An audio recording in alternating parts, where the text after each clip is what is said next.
Bitcoin Liberty Live, episode 39. We're back, and Ross is 39? free. 39, right? Wow, really? I think so. Holy cow. Yeah, 39. This is 39. Dang, man. That's a lot of rambling into the void.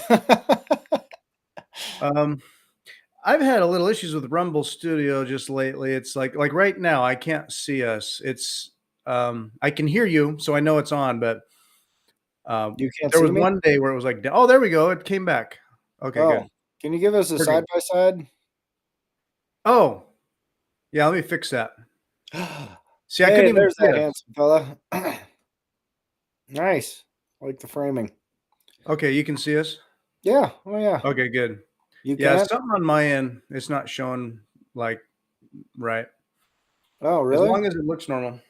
It looks normal to me. I don't know. Okay, good. Yeah, so Big week in Bitcoin, man. yeah, There's all Ross kinds of is shenanigans free. going on. Oh, there's so many crazy things, and like randomly I was listening to let's see, Lawrence Leopard. He's got a book out just recently called what Print the Money, or Yeah. Yeah, something like that. yeah, the money's printing is basically is the big point. And he was on TFTC this morning. I just saw it, but he they were basically kind of like, it's easy to grumble and grind over, God, why did Trump have to put out a shit coin? And then Hmm. it's like, hey, there are suckers out there, and our view on this is that you're suckers and we're going to get money from you. So fuck you. And it grinds against the ethos of everything I think about Bitcoin and what we could be doing in America with Bitcoin. So when I see Trump coin or Millennia coin or any of these others, I see Ripple like pretending to be involved with anything. I see Solana involved with like David Sachs and like a lot of stuff. It's so cringe. But Lawrence says, you know what? I'll take this, given where many other things are going now with you know, governmental support and regulation of crypto, but Bitcoin. It's supportive of the space. It's just better for America than not. So I love Lawrence Lepard. I think he's a brilliant guy. I fundamentally disagree with him on that. Like, um, you know, the problem that we're going to run into now, like, there's a reason the Securities and Exchange Commission was created. There's a reason why we have, securities laws in this country. And it's because back in the day, people were going around running naked scams and people were getting wrecked constantly. And now that it's become an institutional practice, what I would say is it's all going to be net good for Bitcoin, like 100%. yeah, But the amount of grift and skullduggery and scamminess and the amount of people that are going to get absolutely steamrollered in this next little crypto bubble thing that they're about to unleash on the world is going to be eye-watering. The problem I think we're going to run into is now these crypto scam coins and scam companies and just self-aggrandizing, self-enriching douchebags are going to be going out there and getting the protection of being too big to fail, because they're going to so deeply intertwine and integrate with the fiat system. And once those greedy bastards on Wall Street get a hold of, like, oh, we can just run naked scams all day long and yeah. we can just rug pull people and no one It's their wet cares, no dream. one's watching. Yeah, Yeah, that's their wet dream. But yeah. they're going to inflate this so bad. It's going to be like FTX on steroids. It's going to be nation state FTX. And what that's going to do to people is going to be absolutely catastrophic. So I think as a Bitcoiner, one of the most important things we can be doing is educating people about how bad they are going to expose themselves to just catastrophic loss by not holding Bitcoin. And even Bitcoin is going to be buttressed by these waves 100%. I mean, just the fiat denomination of Bitcoin is going to be going all over the place. because people aren't going to know what to do, and they're not going to. I mean, no one understands what Bitcoin is to begin with, let alone the difference between Bitcoin and Solana. And trying to explain to people like what XRP is and why that's not what their narrative states, and trying to explain all this to people when they're It's watching their buddies, turn $100 into a yeah. 100,000 overnight. They're just like, I All don't they care. can see is this FOMO, like, "Oh, I just wish I'd have gotten in earlier on Trump Right? coin." Yeah, And it's like, exactly. "Oh, we it you I don't know how you fix that." I get cynical to a point where it's like, "Let people get burned, I don't care. They have to learn like I learned in 2017." I don't know. I I get I mean, cynical about it. I'm just yeah, like, I agree, man. Like it's hard not to be cynical about it. Which is why, I'm going to stay very firm and true to the Bitcoin mandate and to the Bitcoin vision, and just say, you know what? I appreciate there's like this allure of easy money, easy wealth. And there are going to be a lot of people that are going to make that easy money and that easy wealth. The likelihood of you, not you personally, but you in the broad sense of the word, being that person is very low. And especially if you're not an insider, especially if you're not an influencer, especially if you're not right at the head of that spigot, you're going to get dumped on, man. That's just how that game gets played. yeah. And the fact that we're going to institutionalize it and normalize it, I think is catastrophically bad for everybody involved. So, to say, well, it's better to have some crypto in there in the mix, and at least they're talking about Bitcoin. I go, well, that's a very Yeah, it's imagine that a view of something that's not great. imagine that a whole bunch of people get wrecked, including,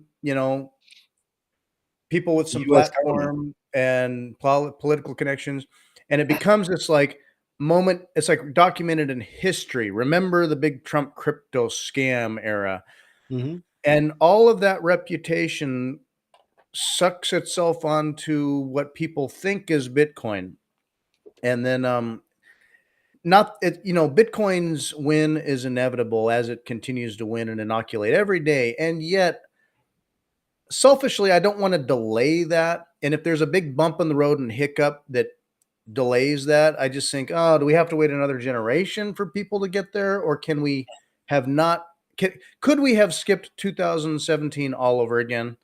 Because David Sachs is such a Solana guy. I'm sure he was behind the Trump coin and he's going to be like in charge. Yeah. Well, it's Um, frightening to even consider, right? It's frightening to contemplate that some of these crypto scammers are going to be allowed in the inner circle of the highest office in the land, right? And so, I mean, they're already there. They're already having those conversations, but they were having those conversations with the Democrats when the Democrats were in control. They and they're gonna. I mean, they have the benefit of having already bilked so many billions out of so many people that they now wield clout because of their money and because of their fiat holdings. mhm. And like for Bitcoiners to combat that, it's a hard enough narrative to get somebody to understand Bitcoin and why it's more important than number go up tomorrow kind of thing, and get people to understand that it's a savings technology and it's a way to protect yourself from fiat debasement, and it's non-sovereign issued property and all those kind of things. But when you see big influencers in the space sort of allowing this, or not being vehemently against it, it's you can see the sort of roots of their kind of fiat allegiance at the core at the end of their day, and I mean, if we can avoid 2017 all over, I'd say if we can avoid 2020 all over, and the big spectacular collapses of those lending platforms, and you're already starting to see the scumbaggery come back into the space, and this next run is just going to be stupid. The problem is there's gonna be a handful of people. The survivorship bias is gonna come to the fore. There's gonna be a handful of people making money hand over fist, and they're gonna be posing with their Lamborghinis and doing all sorts of douchebag stuff. But they're you're not going to see the thousands and thousands and thousands of people that get absolutely wrecked. They're top buyers and exit liquidity and all that kind of stuff. But that's the vast majority. 99% Mhm. are those people.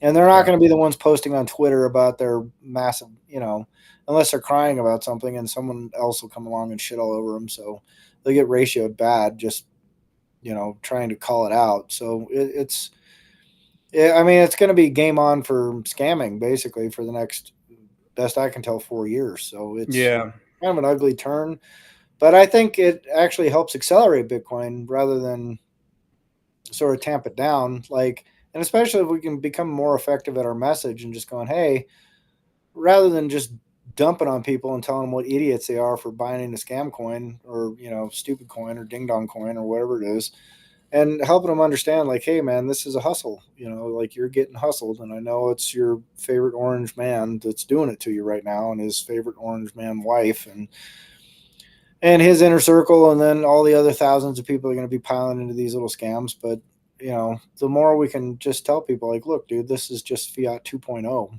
and if you really want to break free from this, you gotta humble yourself and kind of stay humble and stack sats. The easiest message in the world is just hard to get across to people that are just desperate to get out of a fiat hamster wheel. Yeah, some hope that's out there is, Cynthia Lummis. She seems to be, well, what is she, the head of uh, Digital s- uh asset thing, yeah. the committee? Yeah, like, well, she seems pretty maxi Bitcoin, and I have hope there with her. I know Strategic Bitcoin Reserve.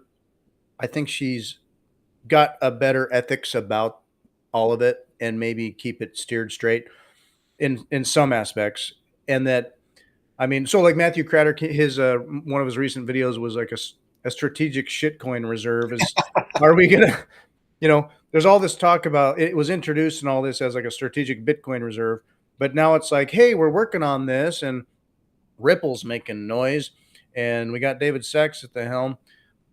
Why limit ourselves to a Bitcoin reserve? We could have, yeah, we could get out of debt next month if we Yeah, we issue could Fed come coin. rocket, and yeah, and ding dong Let's coin. make Cum Rocket coin. Yeah. Anyway, Trump did sign an anti CBDC thing, executive order, and symbolic as it may be, it says certain things.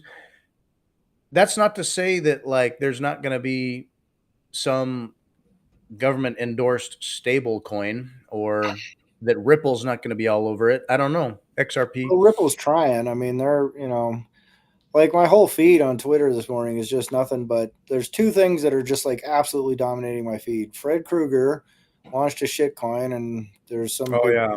kerfluffle about whether or not he says he made 40 grand. This other shitcoiner, Scott Melker, says he made 1.3 million. And I don't know. I mean, I listened to Fred's video. He said, look, I was just trying to make this thing. I made 40 grand. Big deal, and and Small I, scam. yeah, it's like, well, I just scammed a little bit, but I was just trying to learn. And so I made 40 grand off learning and scamming a little bit. So what? I'm like, well, uh, I mean, it's not 1.3 million, according to Fred, but I don't know. I mean, Fred is a popular guy, hundreds of yeah. thousands of followers, and I don't know. I mean, Yeah. it's just hard to say. Like, I don't know the guy personally. I've never met him, so I just kind of go, well, I don't know. I mean, what he said sounds mostly reasonable in terms of his excuse for creating a shitcoin and then dumping on people, but he still created a shitcoin and dumped on people. I don't know. Like, he's now admitted to at least that.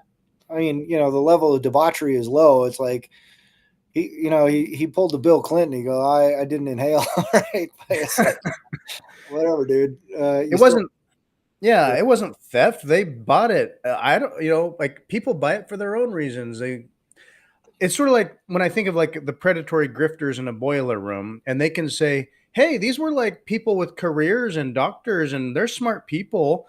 They're the ones who bought it. I yeah, didn't steal from them. yeah, I told them there was risk, yeah, but you are stealing from them. yeah. Sorry. Well, I mean, according to securities law in the United States, absolutely. I mean, just like Fred's little pump and dump thing, he went to a website called pump.fun, I think, to create a Oh shit. yeah, pump.fun. And That's the whole thing. yeah, well, I mean, he right there on air created a pump and dump. You know, Yeah. that's very, very clearly against the law. It's a violation of federal law. Like it's unmistakable. I don't care if you go, I only made $100. I go, it's still illegal, dude. Like there's no like safe harbor for I only scammed you for 40 grand. But Yeah. like orchestrating something like that, I mean, you can say like there's an intent component and all this kind of stuff, but you know, with the intent to defraud. But you can also say, well, you cashed it out, right? Like you didn't burn all the tokens, you put 40 grand in your pocket. So looks like you had an intent to create a thing. When you saw it made money, you had the intent to withdraw that money. So Right. I don't know, man. Like I obviously I don't care about the crypto drama. Like one of the nice things about being Bitcoin maxi is you just go, there's the toxic maxis who just go around shitting on everything, and I just go, well, I can just sort of absolve myself from participating in the drama and just go, well, it's very clearly you've launched a shitcoin and you cashed in on it. Like whether it's 40 grand or 1.3 million, you still created a shitcoin and cashed in on it. You can say, well, I was just learning Yeah. and now it's just Bitcoin only from here on out. And I go, well, then give the 40 fucking grand back, dude. Like, what are you talking about? So Right. I don't know. Yeah. Oh no, I'm keeping the money. I mean, Yeah. I mean, it was yeah, just it a was an bunch of stupid. experiment, Yeah. and I know, it's other people's money that they're not getting back, but do I feel bad about that? It's Yeah. sort of a I don't know. See, people will trash on concepts around capitalism. I have a funny story about that. I can't go into detail, but um, my wife started a new job. Little did any of us know he's a communist, and he Oh, up and rage quit. Well, he wouldn't say he rage quit, but he wrote out on the day of Trump's inauguration or the day after Trump's inauguration. He sent out an email to everyone, up and quitting, saying that the problem is much deeper, and the problem is capitalism. oh, Um, and now this is a good organization that does good things and helps people with housing and filling in gaps and has probably saved lives. It's a it's a welfare piece of a system, but they're brokering welfare, and it's helped a lot of people. And where does that money come from? Follow the money. Well, the problem is capitalism, right. he said, and so he quit. He says the problem is much deeper. I quit. And so you probably know the Yeah. guy. Um, I'll tell you offline later. Okay. Anyway, so this whole organization is like, oh my god, what do we what do we do? And then of course it kind of gets into the politics, like he's right, and others are kind of like, Mm, follow the money, yeah. but like it was kind of a communist quit. Um, what was my point? Anyway, people will trash on capitalism because, like he did in this very opinionated email to all staff, because um, people see human nature being predatory and absolving themselves, saying, "Hey, if you're stupider than I am, sucks to be you," sort of thing. Or if you're where you at, if you're where you are at, um, why don't you think harder or try harder or work harder or pour yourself up or stop being so stupid or do something different? If you got burned, fix yourself. If you're this or that, why don't you work on figuring that out? Right. Now, I get that. And in the economic, there's a reason the SEC and all that exists. No matter how libertarian you are, if there was none of that, um, it would be such a mess of thievery that and scam, just scam, scam, scam, Ponzi all the way up to a casino. Yeah. And um, so I just even when there's small scams, I still don't care. It's like, why scam? Right. And then I can't keep track of all the stuff or the explanations around it, or well, no, this or that. Well, no, no, really, XRP could do this, or really, blah blah blah blah about this Solana, blah blah blah. Categorically, I've already put it in a whole box all together. It's a big stinking pile of landfill shit. Right. It's a great plague of shitcoinery. It's all in one landfill together of shitcoin. So I don't need to know the details or the explanations about things. Ultimately, like, do you have a token? Is it based on fiat? Does it have to be listed on an exchange? Are you pumping it? And are you selling it? And how is it made? Any of those things, any one of those things that fit the my own personal scammy Howie test, it's shitcoin. Yeah, And so Bitcoin is the only one that right, is not. 100%. Well, that's the funny thing about it is like all these people that run these so-called networks and, like whether it's just name a chain, it doesn't matter, Solana, Ethereum, whatever. You go, what's the purpose of having a branded token that you sell? And there Right. is no purpose for it, right? Like what you have is a great big database. Like you've created a database that other people can theoretically validate, right? So if the whole purpose is to, enable finality of transactions, you don't need a branded token to do it. You could just have a free token. The only reason to create the branded token is to fundraise so you can go launch your whatever thing. What they found out with the Ethereum launch was they went, okay, well, Vitalik's little Warcraft story, and he wants to because he got scammed in Warcraft. Or I don't know what, I want to build Right. a thing that makes so people can't do that. Well, Oh, what they Ethereum right realized now. real fast was like, oh, well, we can sell this branded token as if it were Bitcoin and then get price appreciation from that. Then we can line our pockets with it. And so it became a very clear roadmap for every single ICO since then. They just went, oh, I see. So what we do is we pre-mine, we allocate everything to the insiders, and then as soon as people pump it up, we dump a certain amount, whatever amount we think we can sustain, and then we try and come up with reasons why you need to use our stupid chain. Yeah, exactly. And there have been projects that perhaps naively, but perhaps also with good intentions say, "Hey, we have an idea." They haven't come full circle on Bitcoin yet, maybe, but they have a technological idea of a breakthrough, and that there could be a use case, a purpose for a certain, like a blockchain type technology. Okay, cool, great. Um, but ultimately, it boils down to get in on it with your fiat, and I see these projects kind of not devolve, say, but they're always kind of rooted in, yeah, no, wouldn't the founders like to make some money off this? Obviously, That's all they're doing, um, man. I mean, yeah, like two guys smoking, taking bong load rips over Discord can launch a shitcoin in a day or two. I mean, and if you watched Fred do his little shitcoin thing, like he launched that thing in 5 minutes. He just launched a stupid coin, and he just posted on Twitter about 2 hours ago that shitcoin that he launched out of nothing, just straight fucking vapor. Pardon my French, was now worth like 200. His holdings were now worth 263,000 fiat bucks. And it's like, Christ, dude, what do and he said, oh, it's just an experiment, this and that and the other thing. So, an experiment in the fact that pump.fun is a lot of bullshit. I well, think we know that. pump.fun works really great if you just happen to have like 100 and some thousand followers on Twitter. It doesn't work so great if you're some ding dong. But there's a whole network of ding dongs out there that are just running around. There's some 16-year-old kid like went and rugged like 1.3 million off some meme Right. I created.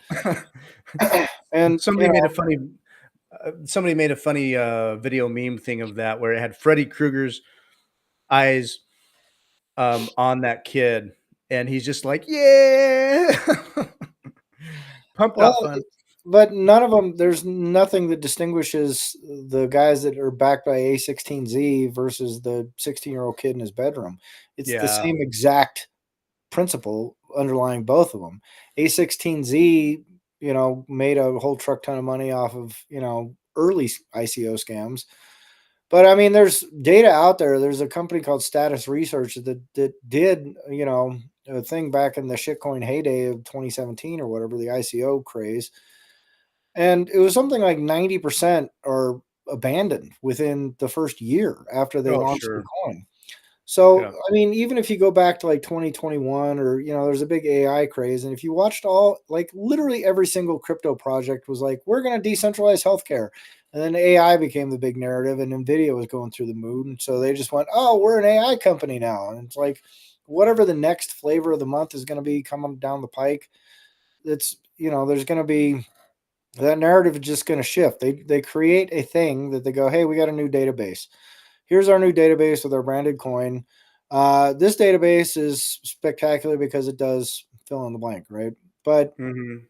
at the end of the day, it's just a database with a branded coin that they sold the branded coin so they can make money off the database. That's it. But there's no functional need for any of this stuff. If you're Chase Manhattan Bank, you're never going to go hop on the Solana rails and go, hey, let's just do all our transactions and buy Solana so we can transact our, like never. They just go, well, how long did it take them to figure out Solana? Well, how much money do we have? Oh, $4.2 trillion or whatever we're sitting on. Yeah, how about we just build our own version of Solana? We don't have to pay for their stupid token. We don't have to pay anything in gas fees because it's our own branded thing. And then maybe we'll sell our own dump coin and get other people to fund it for us. I mean, it's just What I insane. feel like I think the philosophy and the ethics are there with, say, the anti-CBDC executive order. I think the reasoning is there.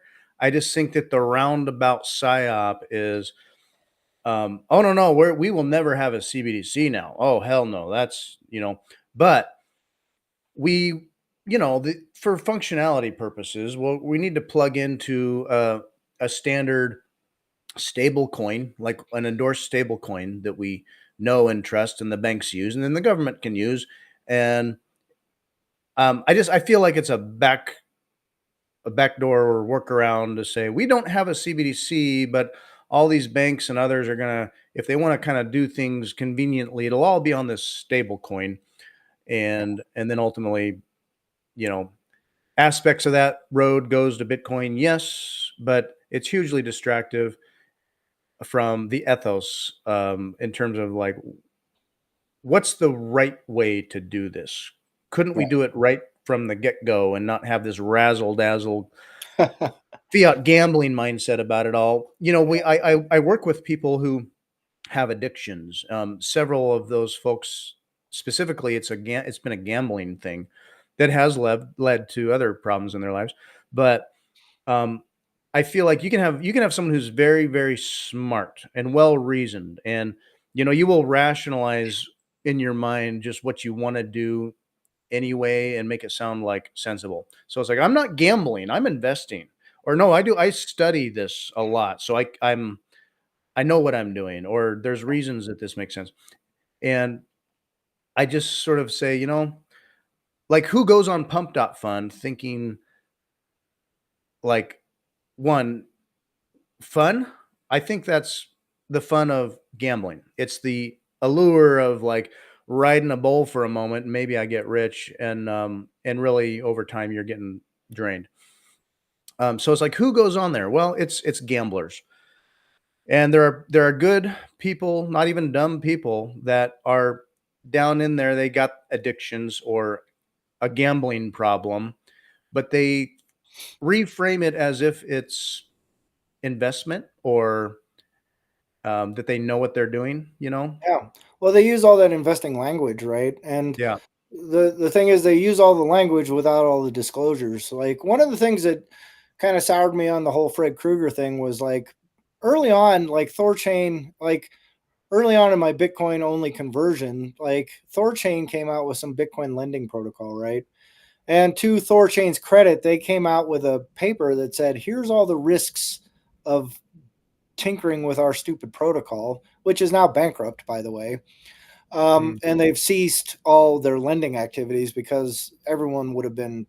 I mean, they're so upside down, it's broken. But Fred was out there pushing like, oh, this is I'm going to go. I'm just experimenting, and I'm just going to go experiment with this lending protocol. This looks like a pretty solid deal. And I remember I came out and said, absolutely not. Do not do this. If you have not read this paper, which was Thorchain's own like little like, hey, there are massive risks. You can lose everything by being here. There's this risk, there's this risk, there's this risk. So at least at a bare minimum, they did some disclosures. The problem Mm. is so few people will go read those disclosures. Oh yeah. The bigger problem with the rest of these clowns that are out here making, Solana chain or whatever, they don't disclose any of those risks. They go, oh, you might lose some money. oh, and investing involves risk. Like that's not a disclosure. Go look at a prospectus from Chase Bank or from Merrill Lynch or something like that. They will list everything. I mean, like there could be a hurricane. We could have a earthquake could knock down our building. I could get herpes and then cheat on my wife, and then she could sue me, and I could do this and that. I mean, like they go so far overboard because that's a requirement under the SEC regs, right? Right. And nobody reads that shit either, so it doesn't really change anything ultimately, because Yeah. there's people that are just blindly aping all kinds of stuff. Like what was that little Elon Musk tiny house thing that he was Casa something or another? Those guys were sending out, like, they were just spamming constantly about, like, hey, invest in our thing, invest in our thing. I went and looked at, like, the allocation, the number of shares, what allocation of shares you can buy at what tranche and all this kind of stuff. And that company would have to be something like, it would have to be bigger than like Microsoft for you to make your money back if you're buying at this level. But that's Mhm. that's their funding mechanism. I mean, they had disclosures, nobody read them. People just look Yeah. at, oh, I want to invest in Elon Musk's tiny house company, but they don't. So those regulations have a limit in terms of, all those regulations say is you have to disclose risk, basically, right? Yeah, I feel like every month I get an email from a bank or a company telling me they updated the terms to their privacy stuff or something. And at times I'll even make an effort to look at it and just say, I wonder what they're playing here. And I scroll through so much nothing burger. Yeah. And I'm just like, fuck it. I know categorically it's what it is. And I just have to treat it as such. Um, and Johnny Midas here just commented about Bread Garlic House. Have you heard of that? I just had to look it up. Um, Garlic. I That's funny, and dude. it's I feel like, geez, am I naive or not paying attention? No, it's just it's another. I don't have the time to do the research, but I glanced at their website, of course, down at the bottom. Disclaimer. Oh, it says this is a parody project and should not be considered as financial advice or an investment. Always do your own research. What's this Um, from? What are you talking about? did you see Midas's comment? Bread Garlic House. Not just a meme coin, it's the bread and butter of the XRP ledger. Yeah, well, Um, that's a funny take on the guy's name that runs XRP. The Bread Garlic House is I get it now. that was Garling something. I mean, Oh, he's the XRP guy. It's a uh-huh. funny way to say his name because Bread Garlic House is a funny speech. I get it now. I mean, fuck Okay, yeah, XRP. I had to look at that. So, um, yes, Bread Garlic House has designed the venture capitalist version of a CBDC. Yeah, I hope it's pretty a much spot parody. on, man. Like that pretty much nails it right on the head, Johnny. I think you got it there because yeah, but The they've managed to purchase so much influence now because they've scammed so many people out of so many billions of dollars. It's going to be really hard to kind of resist their allure. But SBF tried to pull the same shit. It's just the only difference between SBF and XRP. Like as far as I know, XRP is still involved in their lawsuit with the SEC. I don't know how much traction that's going to continue to have, but uh, the it's more I all read, shitcoinery to yeah. shitcoinery all the way down. So just Well, and I know a couple people. They would say, "I'm a Bitcoiner." Well, I'd say, they're definitely, yes, they're into Bitcoin, but they're shitcoining. And a couple of these guys I know specifically, they really love XRP, the nature of how it works and what they think it can do and the potential and the connections they have. Um, the more I learn about Ripple, really more recently because they've been making noise and have some access to Trump, it appears, the worse it gets. Just the just the creation they can make of it and who they can pay off with it. They can print their own and pay off who they want. It's another. they already did. They pre-mined the whole thing, man. I Yeah, mean, so there's been a ton of people pointing out like they deleted the first 30,000 blocks of their chain just so they yeah, can obscure who actually holds all the XRP. yep. So I mean, it's like an ATM machine for venture capitalists, right? And you are the money spigot if you're buying into these things, like 100%. If you happen to I did an article about it a long time ago where I say, look, if you're if you happen to be at the right point at the right time as a retail investor and you happen to catch the pump before all the insiders start dumping on your head, you might get that little rise up. The likelihood of you timing it though is close to zero because everybody that's pumping it on the way is telling you, hey, this is just a correction, this is just a little slip, don't, diamond hands are going to be rewarded, this is going to be so much bigger. And so by the time you've made your round trip and you're actually below your investment, your buy-in price, you're already burnt and it's never coming back, right? So if you happen to be the top buyer and you're buying in all this stuff, man, it just gets ugly. Like those people just get absolutely slaughtered, man. And they'll chase them one after the other. They just go, oh, here's the next pump thing that I'm gonna. And the worst thing that can happen to them is they make a little money off the first one they do because it's like that gambling hook you're talking about. They're just that hook is sunk deep and they'll squander an entire fortune on nonsense. So Mhm.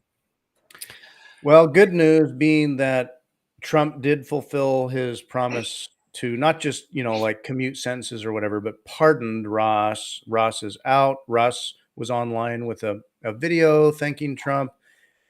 He says he's going to, be present online more. It sounds like he'll be sharing messages down the road. I look forward to just hearing his perspective about things. yeah, But I can't wait to see Ross coin. well, the one was created. He disavowed it. He was still in prison, but he had someone message, "Hey, like any meme coin associated with my name is not anything to do with me." I don't think he's that kind of a guy, but Well, we hope anyway, not, but I do certainly look forward a to. pioneer. Yeah, I look well. He's certainly entrepreneurial. We'll see what comes. Trump, hey, it was January 21st, kind of symbolic. And I think initially it'll people were be like, fleet. day one, day one. I was kind of watching like, come on, you promised. And I was a little ornery last week. Like, if he doesn't do this day one, call it day one or day two. I don't care. It happened and I'm happy. So Yeah. Well, I was sort of surprised that people were getting all like, it's day one, he hasn't freedom yet. I'm like, do you think that was a priority? I mean, the fact that he did it on day two is pretty remarkable, I yeah, think, yeah. considering the vast array of things going on in the world that he still kept to that, I think is pretty solid, right? Like, yeah, he didn't. That's not the first thing he signed, right? Like the border thing is probably a bigger deal than Ross sitting in jail for another day. The guy who launched the darknet website and thumbed his nose at the authorities, like that's it's a stretch you're getting out of prison to begin with, buddy. So just if you got to wait an extra day, just you're gonna have to cope with it, dude. You did 10 years already, so 10 years in a day isn't gonna kill you, but. Yeah, but I It was sort of surprised. I think I actually posted on Twitter. I'm like, I harbor no illusions that Donald Trump gives a flying fart about Bitcoiners. Like he just doesn't care. Like he'll just these people support me. Yeah, okay, cool. I'm good with it. I'll do whatever I can to kind of keep that vote alive. But he's yeah. certainly not Well, going out of his way. He launched a shitcoin the same day, so it's like whatever. I But know. Yeah, it kind of weird and ironic. You think about if being a president is like sipping off 10 fire hoses in different directions and all, like the list of campaign promises he must have had and all that. The very fact that whether it was through David Bailey or some ethos in there from David Sachs or whoever else, I he did it. So I yeah, still feel this sense of, I think at one broad level, we're entering this golden age and things are going to steadily trickle their way uphill and bigger and better and better. Even as change so is hard. Yeah, things are getting better. Um, are other things going to be clunky and hard and not what I like? Yes, but I feel excited that we've been getting something done here now, and to squeeze Ross in there among annexing countries of the world. Hey, yeah, it's uh, pretty huge, pretty big deal. So yeah, good on him. I mean, I think one of the best things that's happened in the history of the United States was someone took a pock shot at Donald Trump and hit him in the ear. Because I think prior to that moment, I think he was probably kind of on the same track as he was before, just sort of a firebrand and kind of a populist, and like saying his sort of, you know, the message that attracted his base. But once it became real clear that whether you call it the deep state, the bureaucratic state, the oligarchs or whatever wanted him dead, I think that had a fundamental shift in him. And I mean, Yeah, like, I'll always, forever and ever, I will praise Trump from that day forward. Well, not only just that, I mean, the fact he got up and, like, I I I can't imagine going through everything that guy's gone through over the last 4 years and coming out like the guy still got a smile on his face. He's positive, he's full of energy. He never slows down. Like, I get tired from like washing the dishes, so I I know. don't know. Like, I'll be tired, like, "Oh, I had such a hard day." yeah, I And had it's to like, send a bunch of Trump's been email. going for 24 hours. Yeah, he just cranks and is no let up. And I never see a change in his tone or demeanor. But what I did see when he was sitting in that office and signing those executive orders on day one, like, it feels like a different guy, and it feels more like, hey, you guys had your shot and you screwed it up, and now I'm coming for you. And where I would have said, his sort of petty tendencies in the past, like go after people that criticize him or something like that, I think seeing that honed in on a laser focus on people that are really, truly not very good people and do very, very terrible things in the world, and seeing that ire and that power and that authority directed against those people, I think is just a monumental shift in America. So I'm glad Trump didn't get his brains blown out. I think that would have been an absolute catastrophe. We'd have a Harris president right now, Oh probably. my goodness. And I think that was their goal. And, to get these goblins out, I think is going to be absolutely fantastic. I mean, it really will truly usher in a golden age for America if they can root out this rot and this corruption. And it's going to be tough, but the Yeah. guy's got the biggest bully pulpit. He's got the entire military behind him, and it's Eh a very, very powerful position he occupies right now. So let's hope he yeah, gets it done. You know? when I was still kinda just getting used to his style as a politician, there's like you said, there's things that are, like, uncouth and rash and brash about it, and stylistically, when you were used to Obama and how smooth and diplomatic and tactful he sounded, even as he's basically just complete Bending you big over. banker pro-war murderer.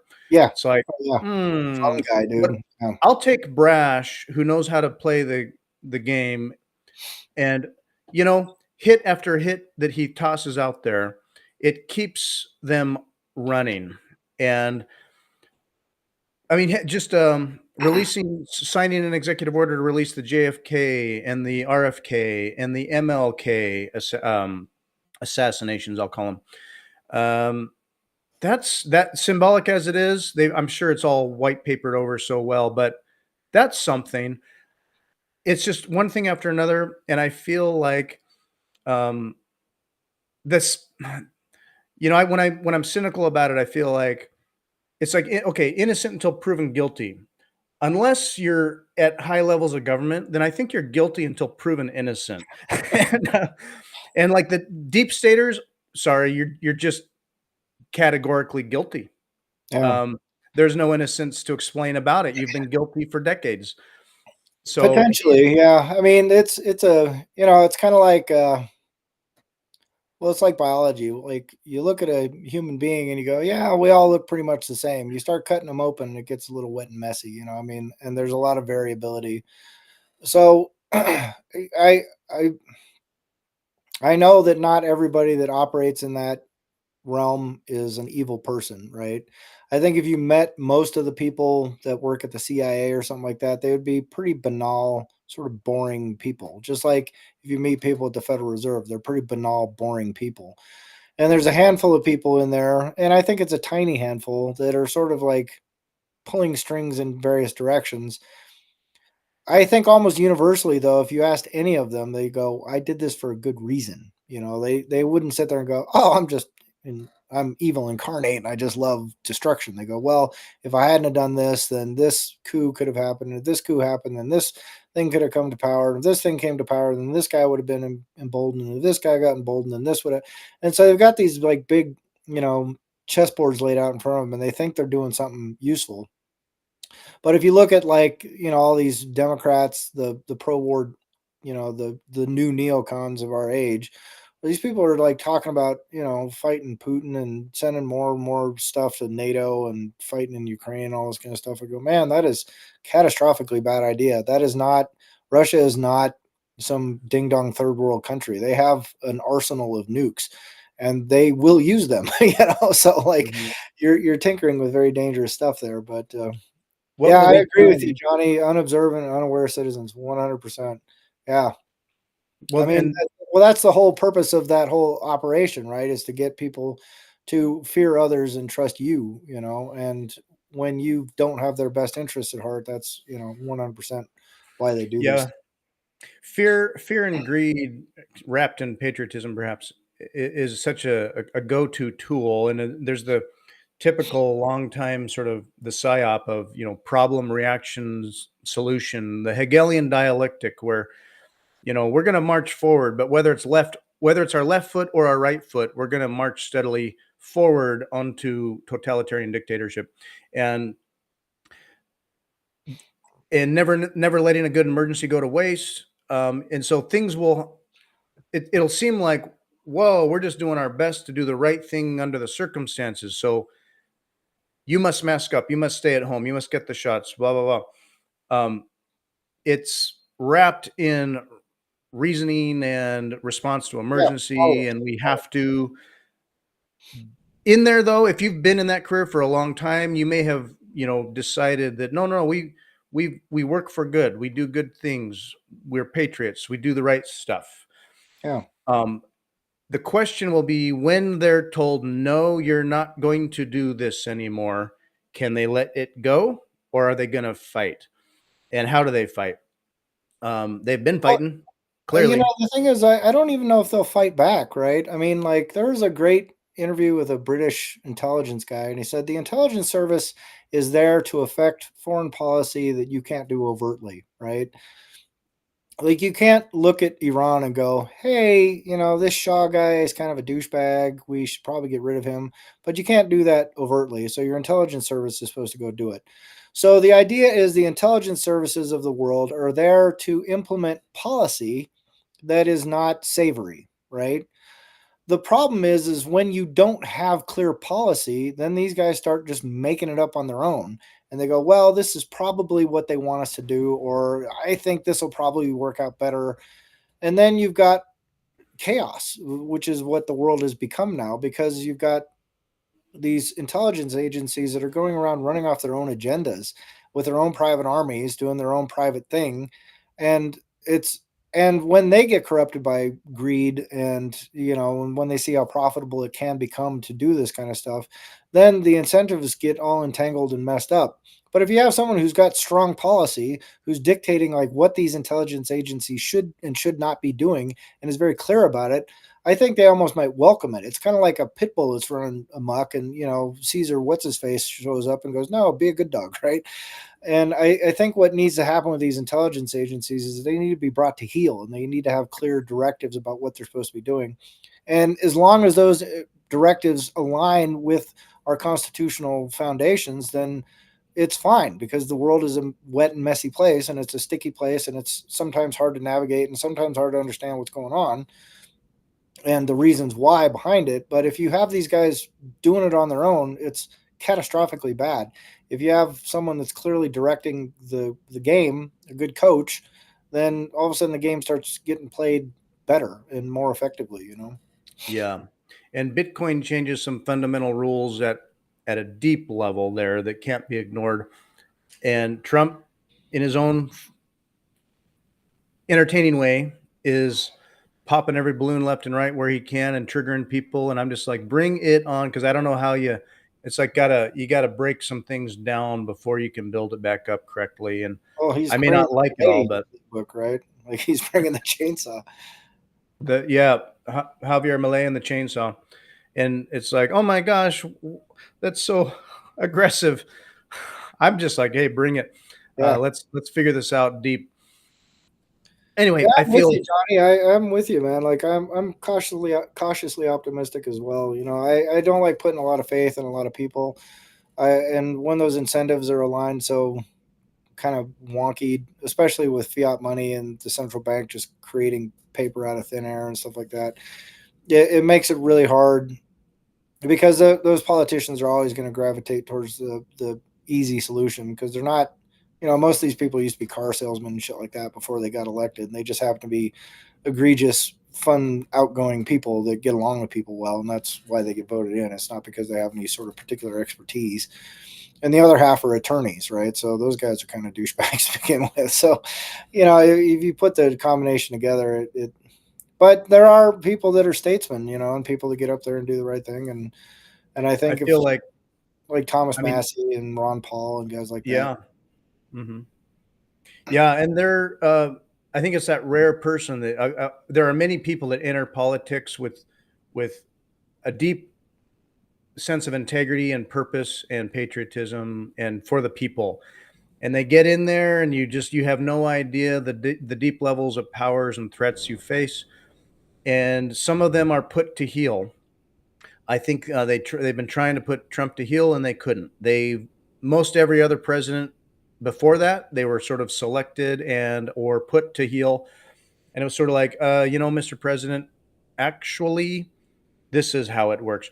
And then in the worst case scenario, say like with Trump, I just sort of imagine there's deep state players that are like, well, it's all deep and dark and secret, and they're not going to pierce aspects of this ever anyway. We just have to wait some of this out 4 years, and they will not change.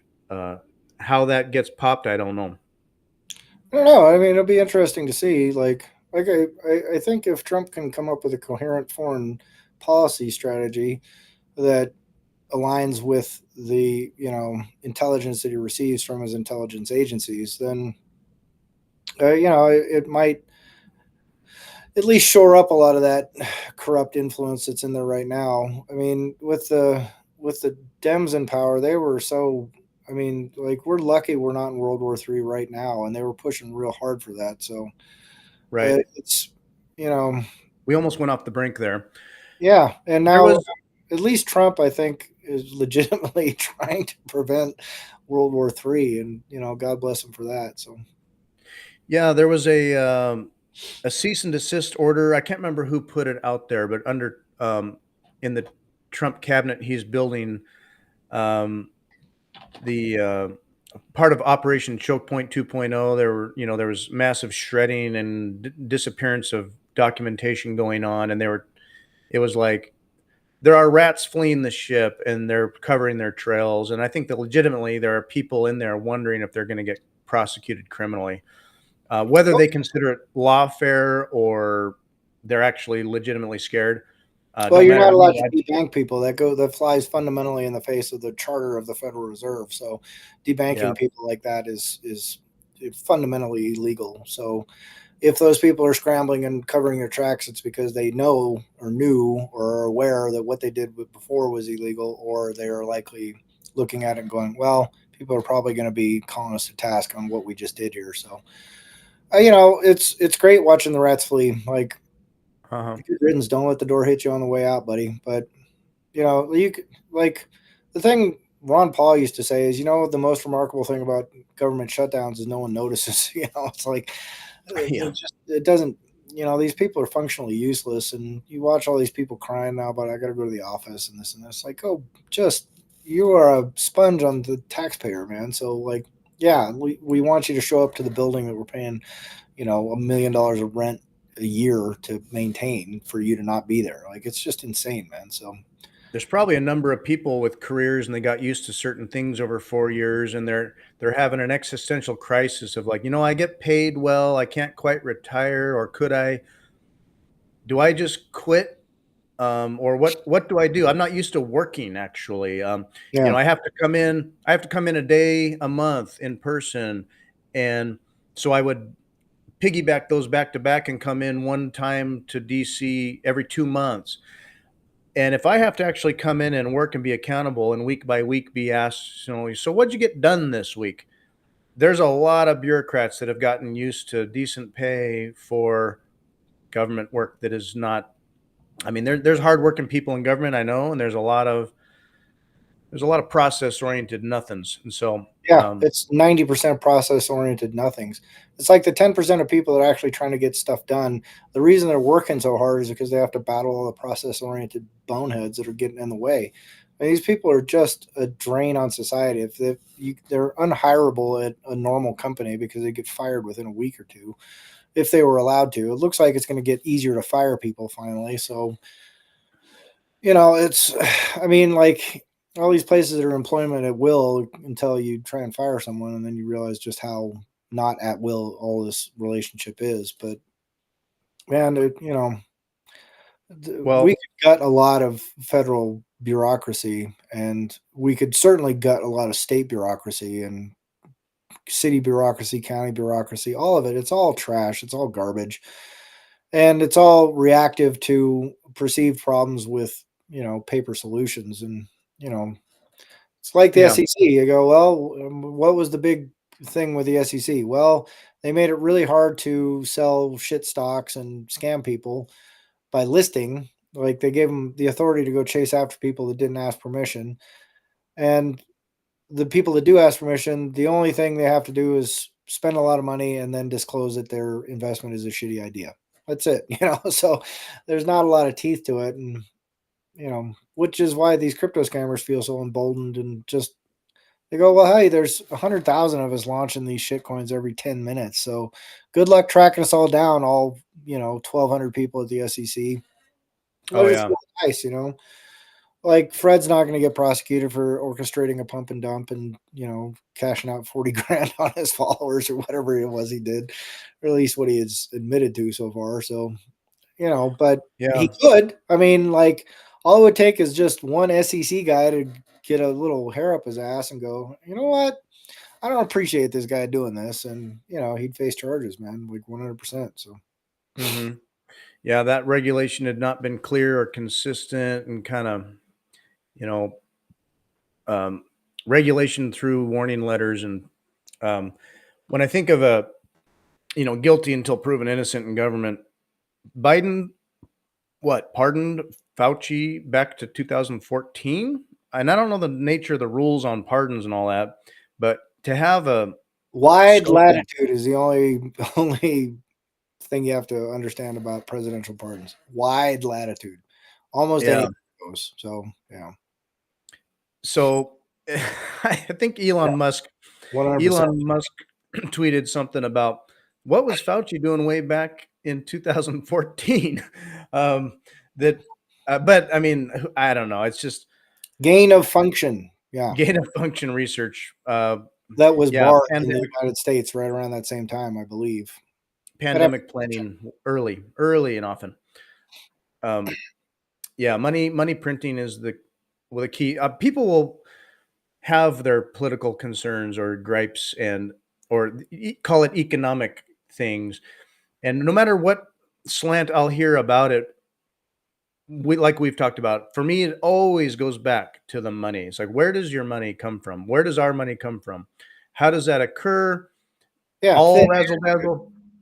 Yeah, like you know, economic razzle dazzle to make it all sort of make sense. The John Maynard Keynesian sensibilities about it all. And to me, it's all so deeply broken that, like Janet Yellen, I think on her way out recently, just was like, "Oh, by the way, you're about to run out of money. The Treasury's out and or nearly out, and they're gonna have to lift the debt ceiling again." It's that yeah, same thing, and people are just all waiting for the money printer to go burr again. So yeah. Well, that's, I mean, to Johnny's point, 100% correct, man. Like it's yeah, spot on, dude. Exactly. went Yeah, to China. yeah. Well, and we all know what came out of that, but can't mention it on the mighty, Google video platform. Yeah, we've gotten shut But on yeah, I things. mean, like if you can just create stuff out of thin air and people are allowed to use that to buy off stuff, like that's one of the beautiful things about Bitcoin is like the second you understand Bitcoin and understand that it can't be created out of thin air and it can't be stolen from you, then you go, oh yeah, this is a superior way to do business. But then it starts to blunt the effect of that money printer, And Samson Mao had a great post earlier, Jan 3 posted a thing of Samson Mao talking about like, hey, if you disrupt this system too fast, you end up demonetizing the dollar and things like that. But that creates a lot of problem. It hurts a lot of people who are still reliant on that dollar. So their goal, they said, is to onboard 1 billion users. And I said, that's great, man. That's perfect. It's a wonderful, beautiful, beautiful start. But that's the kind of thing that's going to help move this incentive structure in the right direction. Where right now it incentivizes theft and waste and destruction. Right, short term thinking. That's all the money printer does. And the second we can shift that to longer term thinking, savings, productivity, then the whole world gets better overnight, just by shifting that one incentive. So that's why Bitcoin, I think, is going to go through this little period of having to deal with the last gasp of the fiat system.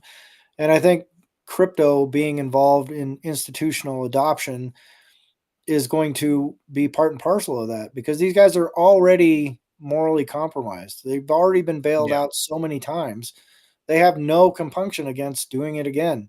And with crypto, it's the Wild West, man. There's no guardrails on this shit at all. So they are going to absolutely wind this up just like they did with derivatives, man. Those over the counter derivatives are the thing that are still hanging over us like the executioner's blade over the entire global economy, and they don't have a good way to fix that.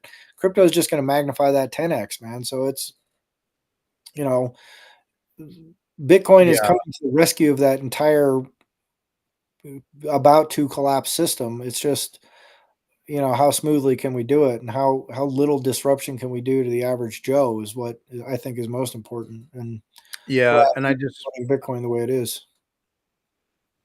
yeah. And I hope there's not I hope there's not a rug pull on America or see, I half expect really in the back of my mind the way I call it the deep state, but you have various, for good reasons, plans on the shelf on emergency responses. Like, what if this? What if that? What if, who knows? Every crazy thing that could happen. How do we respond to that? There's a plan for that, or whatever. Um, Take that forward a bit, where you utilize those on an ongoing basis all the time to do what you want to do, and you take things off the shelf and run them. I worry that Trump's going to get faced with some big emergency or a disaster or a pandemic of some kind, and that he'll be extra busy and distracted trying to do his best with that, when it's not like, oh shoot, gee, yeah, the world is really just that big and complicated and hard. I know there's that the Hanlon's razor. Is it a conspiracy, or is it just incompetence and complexity? Um, I don't put it past plans on the shelf getting pulled to say, well, we can always pull this pin here and that pin there and not lose ground in terms of control, maintaining that control. I don't know. I worry that we're entering a golden age, and then, oh, wouldn't have known that could have happened. We're getting invaded by UFOs apparently, or, ridiculousness, but Yeah. I don't know. I mean, the future is anxiety, right? So it's kind of like right now things look like we may be on the right path, but it's hard to say. But you're right, Fritz. I mean, there very well could be something coming down the pike. There's bound to be some sort of financial calamity. There's bound to be, inflation is going to come roaring back. The bond market is already upside down and broken. And yeah, a built-in high percentage invisible tax. Yeah, absolutely. And Yep. so it's,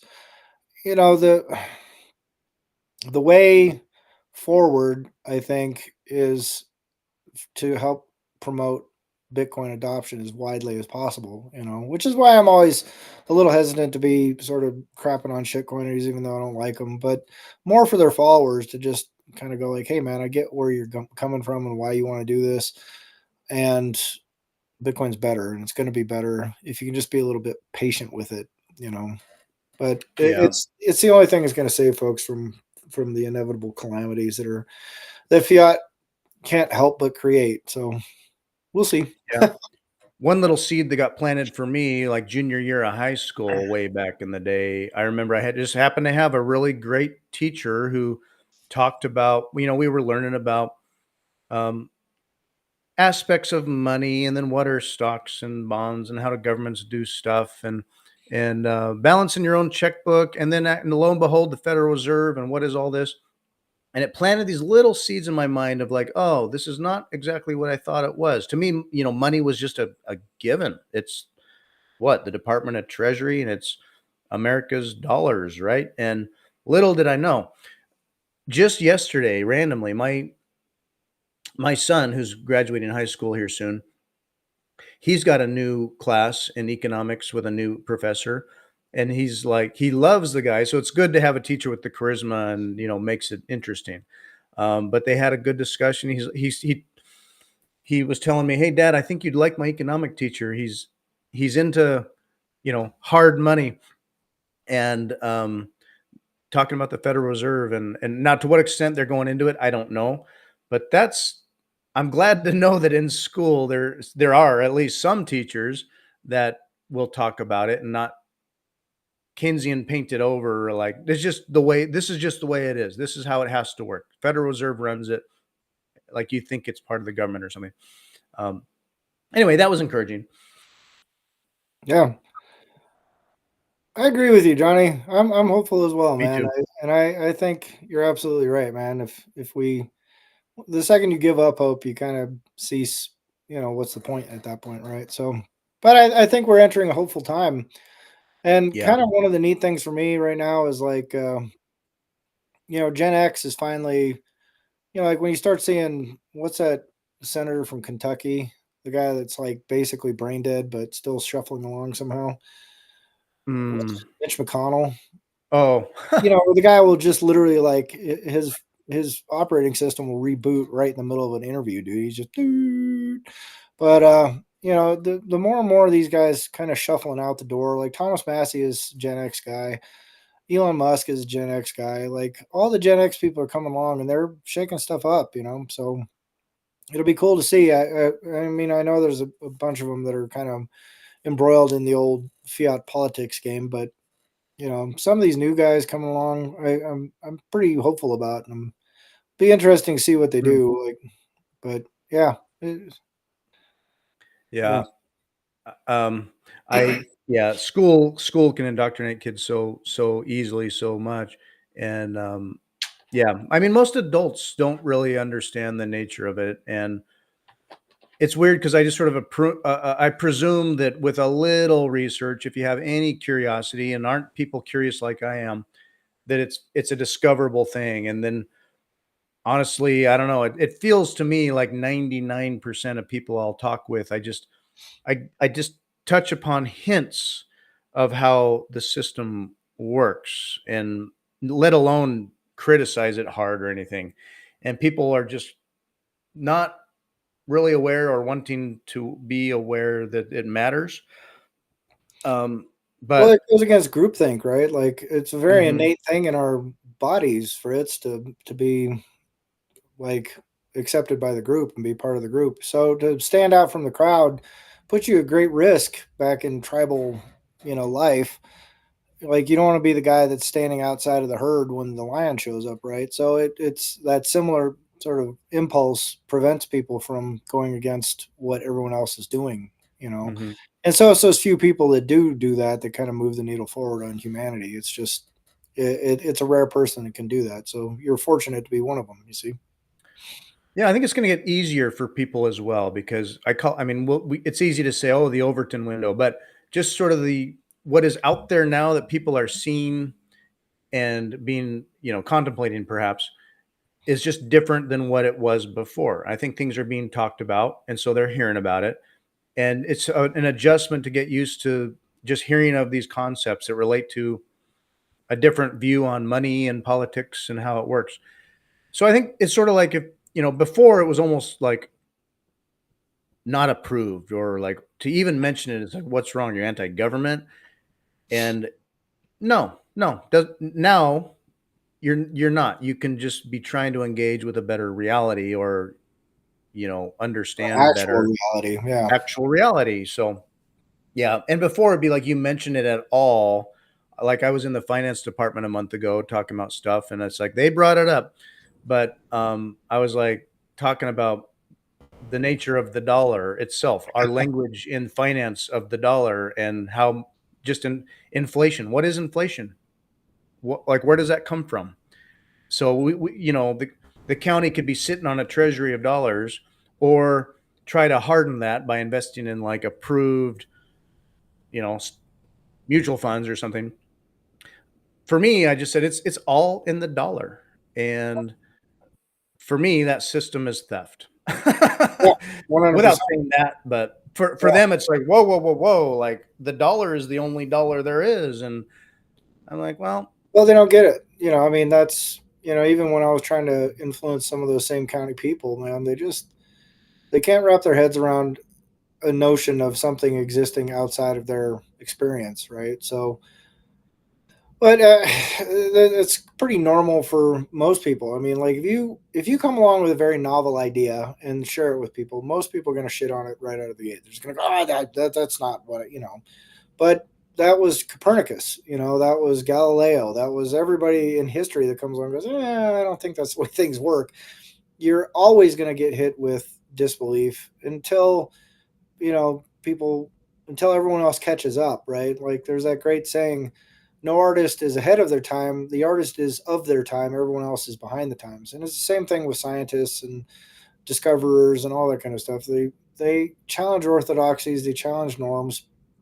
And one of the most important aspects of free speech is that you need to be allowed to challenge those norms. And the second people start clamping down on it, that's when it becomes a problem. That's why I'm such a huge fan of comedians, because comedians are, people will say it's the courts that kind of protect democracy and their representative government and things like that. People say it's the politicians. People say it's laws, the rule of law, this and that, and the other thing. I honestly think it's comedians. I mean, satirists and people that kind of come and challenge that stuff, because they are experts at pointing out the absurdity and making it funny, right? And yeah, like Dominic Frisby, I don't know if you've seen him. He's a British guy. He makes these funny little like skit songs and whatnot. yeah, But he was talking about there's some office of censorship in England, and he was like singing a song with their 186 banned words, which was hilarious. But it's nice because you need to challenge this kind of stuff. And you need to yeah, challenge the idea that someone being offended is the worst possible thing. There's far worse things than you being upset because someone called you a retard. So, right. yeah, I mean, And that's but that's comedy, right? That's comedians challenging those sort of notions. yeah, it's like you presume like, oh, we have free speech until things are a no-no, and it's not clear at all why or how. Just like just get along, just be cool. Don't why you got to rock the boat.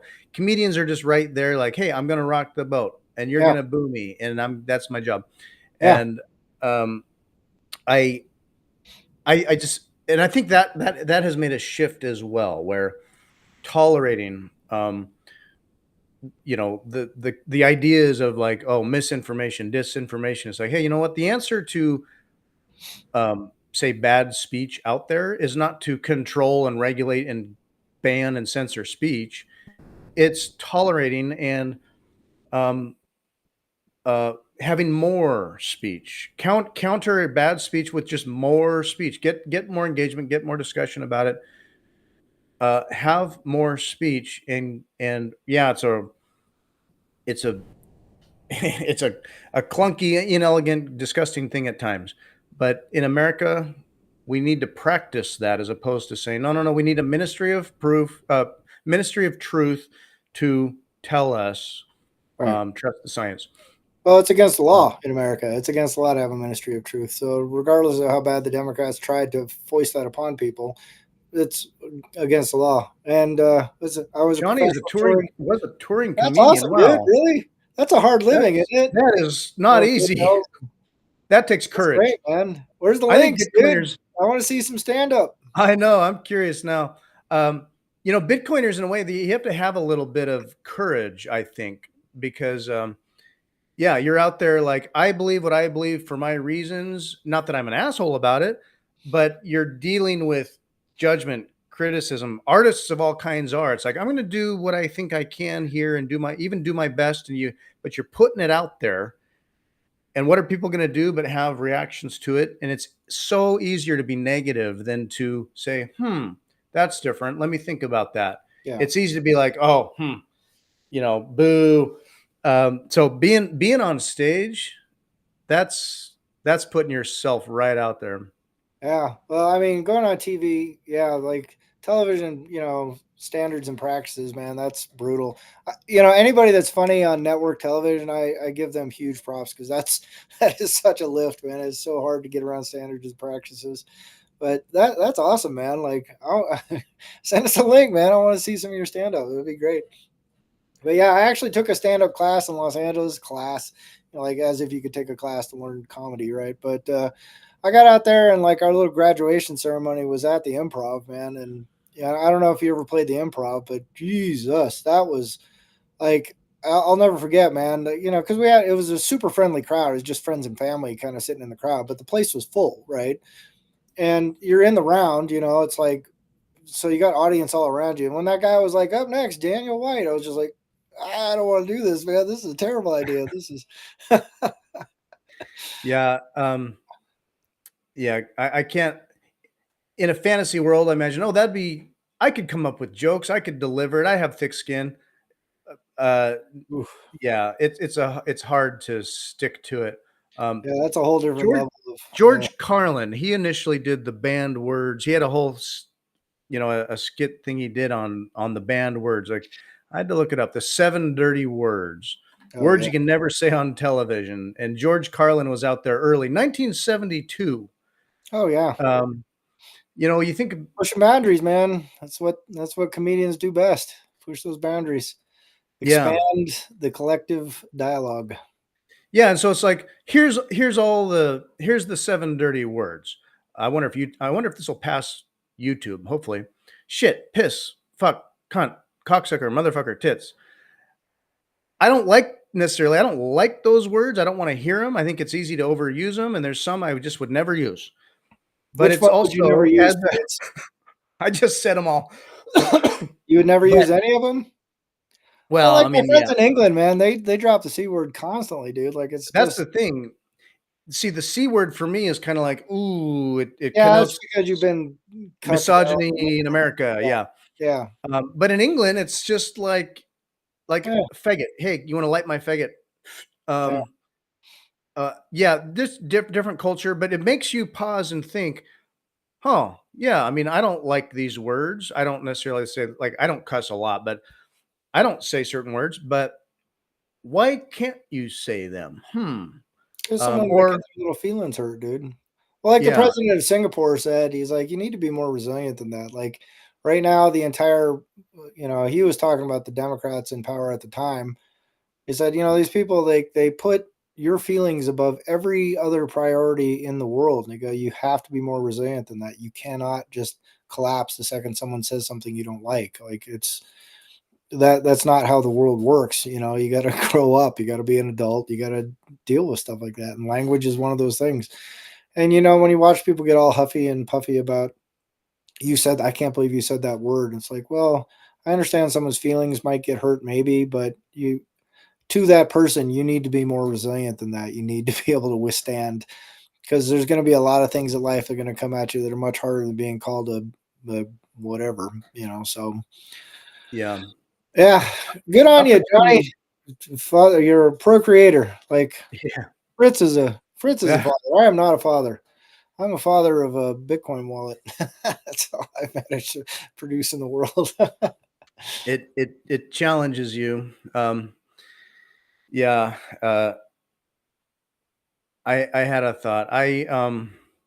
Yeah, being a dad is like you think, oh, I'll be good at it, and then you're challenged with things you have to manage. I was thinking about the up and coming generations because I've got everything from a nearly 21-year-old down to a 3-year-old and a couple in between, and it's I think about the new generations where I'll have hope for the future because I see it in my kids, but there's an awareness and a sensitivity that they'll have about caring about others, having empathy and being good people. Like I've got good kids, they're good people, they have empathy and they're sensitive in the right ways. Also, as they grow older, like I feel like I manage fully formed adults today who are so hung up on feelings all the time. And I just want to tell them, toughen the fuck up. Toughen up. I'm not telling you you're weak and bad and stupid. I'm just saying adulting is hard. We're adults. You don't like stuff. Suck it What up. are you at? You're asking for what? Some authority or some government to cushion the world for you so that no one's ever offended. And if you ever see anything that crosses your sensibilities, you just want all of that to always go away forever. I don't want, I want the unicorns. And some of this intractable human condition type stuff, it's like, deal with it. Yeah. Like walk away or don't look or do something else if you need to, but toughen up and don't say no one can ever do that. I don't ever want to see that. Yeah. Well, go figure it out for yourself. Yeah. I don't like that comedian. Okay, don't watch that comedian. Yeah, pretty easy solution. Yeah. Yeah, man. I mean, well, I think that's what makes plain talking people stand out so much. I mean, I think part of Trump's allure is just because he just kind of comes out and says stuff that people are already thinking anyway. And regardless of whether or not you think they're savory thoughts, the fact is there's a lot of people that are thinking that kind of stuff. So I mean, when people feel empowered and have a voice, they feel more comfortable, I think. And especially if you've been sort of like hiding what you really think and feel for so long. I mean, the whole PC, politically correct movement that started in the 80s. I mean, I don't think it's a coincidence that whole thing coincided with the new corporate ideology that says making money is the most important thing we can possibly do, because that's never been a corporate thing. Like, for corporations originally in their design we're going to create this thing that's going to have certain rights and abilities that a single person couldn't do for one specific purpose and one specific purpose only. And then they gradually expanded that. And then some neocon economist somewhere said the most important thing a corporation can do is make profit for their shareholders. And you've seen the decline in American corporations since then. Like, just look at Boeing and look at Sig Sauer, look at any number of these companies that hire these ding dongs that come in and just cut costs. Blizzard Games was another one that just got absolutely wrecked by that sort of ideology. And, all that happens is the short-term gains to the shareholders are great, and then the company declines, and then whoever's left holding the bag gets wiped out. So it's it's coming for all of us, but it's that decline in the ability to challenge things also happened to coincide with the increase in people just trying to bilk as much money out of their company as they could. So I don't think that's a coincidence. Yeah. Having a free market and free speech is, it's a rumble and a grind, but I think the market will dictate what percolates to the top, and just better ideas stick. And people, even as they're bad, if you see things like, okay, that's not good. Well, it's there to see and learn from. So we can learn from it. And then the free market of ideas will churn. And yeah, I think we need to practice positivity, growth mindset, improvement. And if something's bad, learn from it if you want, but turn away, work on what's good and move forward. Yeah. Buy Bitcoin. Control oligarchs. I like that. Control oligarchs. That's pretty good. Yeah. Well, I think this has been a pretty good little run so far. What do you think, Fred? No, this is good. Cover a lot of stuff. We like to do big picture, and it all connects down and ultimately to Bitcoin. Bitcoin fixes everything. Can fix free speech too. Yeah, hopefully. Well, Noster. Hey, well, everybody, thanks for joining us today. It's always fun to have people kind of come in and listen to us natter on about silly stuff. But yeah, our weekly catharsis. I just hit my desk. Anyway, yeah. All right, man. We'll wrap it up next week. Sounds good. We trust. Yep, we do. Next time. See you, everybody. Bye.